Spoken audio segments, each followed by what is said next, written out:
जिल्हा परिषदेच्या निवडणुकीसाठी दांडगा अनुभव असलेले जयराम ढिकले यांच्या निवडणुकीचे रणांगणात प्रवेश. आगामी जिल्हा परिषद आणि पंचायत समितीच्या निवडणुकीची रणधुमाळी सुरू झाली असून जिल्हा परिषदेचे पळसे, एकलहरे, गिरणारे आणि बिल्लोळी या 4 गटातील एकूण अशा 8 गणातील राष्ट्रवादी अजित पवार गटाच्या इच्छुकांची आढावा बैठकीदरम्यान पंचक्रोशीतील 150 ते 200 आजी माजी सरपंच, सदस्य आणि इच्छुक उमेदवारांनी फॉर्म भरले. माननीय आमदार सरोज अहिरे यांच्या संपर्क कार्यालयात सोमवारी 3 नोव्हेंबर 2025 रोजी बैठक संपन्न झाली. या बैठकीदरम्यान राष्ट्रवादी पक्षाचे जिल्हाध्यक्ष विष्णुपंत म्हैसजुने, ज्येष्ठ नेते निवृत्ती आरिंगळे, राजाराम धनवटे, विधानसभा अध्यक्ष श्री सोमनाथ बोराडे, बाळासाहेब म्हस्के, शंकरराव ढिकले, शरद ढिकले, आनंदा ढिकले, किरण ढिकले, राहुल ढिकले, गणेश ढिकले, चेअरमन नामदेव ढिकले, नथू ढिकले, बाळासाहेब उखाडे, बाळू ढिकले, गोरख जाधव, बाळासाहेब जाधव, भाऊराव तुपगार, सुनील पवार, कुंदन ढिकले, गणपत गायधनी, संतोष गायधनी आदी उपस्थित होते. आगामी जिल्हा परिषद निवडणुकीसाठी पळसे गटातून राष्ट्रवादी अजित पवार पक्षाकडून सय्यद पिंपरी शिंदे पळसे या गावातून मतदारसंख्या अधिक असून सय्यद पिंपरी गटातून माजी सरपंच जयराम ढिकले, पळसे गटातून शरद गायके, सय्यद पिंपरी गावातून माजी जिल्हा परिषद सदस्य यशवंत ढिकले, सरपंच भाऊसाहेब ढिकले आदींसह उमेदवारी करण्यासाठी इच्छुक आहेत. तसेच जयराम ढिकले यांचा गेल्या 25 ते 30 वर्षापासून राजकारणाची सतत दांडगा अनुभव असलेले आणि राष्ट्रवादी अजित पवार गटाचे सक्रिय कार्यकर्ते तसेच सरोज आहेर यांचे कट्टर समर्थक म्हणून परिचित असून त्याचप्रमाणे सय्यद पिंपरी येथे 2दा सरपंचपदी निवड झालेले तसेच विविध कार्यकारी सोसायटी चेअरमन पद, त्याचप्रमाणे नाशिक तालुका सहकारी शेतकी खरेदी विक्री संघ येथे 2 ते 3 वेळेस उपाध्यक्षपदी निवड, विविध कार्यकारीत सहकारी सोसायटीचे विद्यमान संचालक म्हणून कार्यरत असून अशा अनेक विविध प्रकारे पदोन्नती भूषवत त्याचप्रमाणे पंचक्रोशीतील गावकऱ्यांशी चांगलेच नाळ जुळलेले आणि दांडगा जनसंपर्क असणारे असे प्रबळ दावेदार समजले जाणारे उमेदवार जयराम ढिकले परिचित आहेत. बघूया आता उमेदवारी कोणाला मिळते याकडे मतदारांचं चांगलंच लक्ष लागून आहे.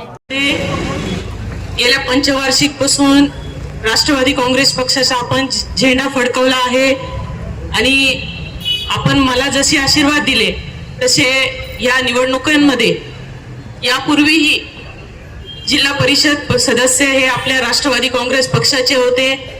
मग तो आपला पळसे गट असेल, तिकडून गिरणारे गट असेल, पोटनिवडणुकीमध्ये अगोदर खोसकर साहेब गोवर्धन गटाला होते पण पोटनिवडणुकीत तो दुसऱ्या पक्षाकडे गेलेला होता. परंतु ही 4ही गट आपल्या सर्वांच्या आशीर्वादाने, आपल्याला सर्वांच्या सहकार्याने, सर्वांच्या मदतीने आणि जशी विधानसभेला आपण सर्वांनी धावपळ केली, पूर्ण मॅनेजमेंट केलं, त्याच पद्धतीने आपल्या सर्वांना एकत्र येऊन हे 4ही गट राष्ट्रवादी काँग्रेस पक्षाच्या पारड्यात आपल्याला टाकायचे आहे. आणि तसा शब्द हा उद्या मी आपल्या सर्वांच्या संमतीने माननीय अजितदादा पवार असतील, प्रदेशाध्यक्ष आदरणीय सुनील तटकरे साहेब असतील यांच्या समोर मांडू इच्छिते. त्यासाठी आपल्या सर्वांची संमती पाहिजे.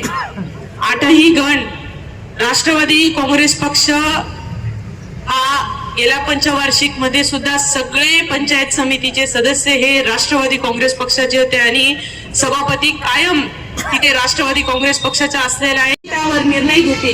त्याच्यामुळे आपण जास्तीत जास्त लोकांपर्यंत पोहोचा की जेणेकरून उद्या पक्षाकडून डायरेक्टली जर विचारणा झाली तर आपलं नाव हे प्रत्येकाच्या मुखात असलं पाहिजे. या पद्धतीने आपण काम करा एवढीच आपल्याला एक बहीण म्हणून मी सूचना करते आहे, विनंती करते आहे आणि आपल्या सर्वांना मनापासून शुभेच्छा देते.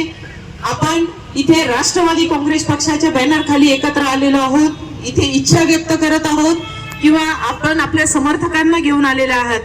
पण उद्या जो कोणी उमेदवार असेल, कारण ते मलाही माहिती नाहीये, कारण पक्षश्रेष्ठी ठरवणार आहे, तो उद्याची गोष्ट आहे. परंतु आपल्या सर्वांकडून मी एक अपेक्षा व्यक्त करते आहे की उद्या उमेदवार जो कोणी असेल त्याचा राष्ट्रवादी काँग्रेस पक्ष म्हणून आपण स्वीकार करून पक्षाचं काम हे ताकदीने उभं केलं पाहिजे. मी जयराम ढिकले पळसे गटातून उमेदवारीसाठी फॉर्म भरलेला आहे. मला उमेदवारी मिळावी अशी माझी अपेक्षा आहे. मी जवळजवळ 25-30 वर्षापासून सामाजिक कार्यामध्ये काम करतोय. तालुका संघाला 3 वेळा निवडून आलेलो आहे. सरपंच पिंपरी सय्यदचं सरपंच पद 5 वर्ष मी सांभाळलेलं आहे. 10 वर्षापासून सोसायटीत पण कार्य करतोय. मी राष्ट्रवादी पक्षातर्फे प्राथमिक सदस्य असून आणि तटकरे साहेबांना आणि अजितदादांना मी विनंती करतोय की मला पक्षाची उमेदवारी द्यावी आणि या पक्षाचं कार्य करण्यासाठी संधी द्यावी ही विनंती करतो. थांबतो. Subscribe now and press the bell icon. Never miss an update.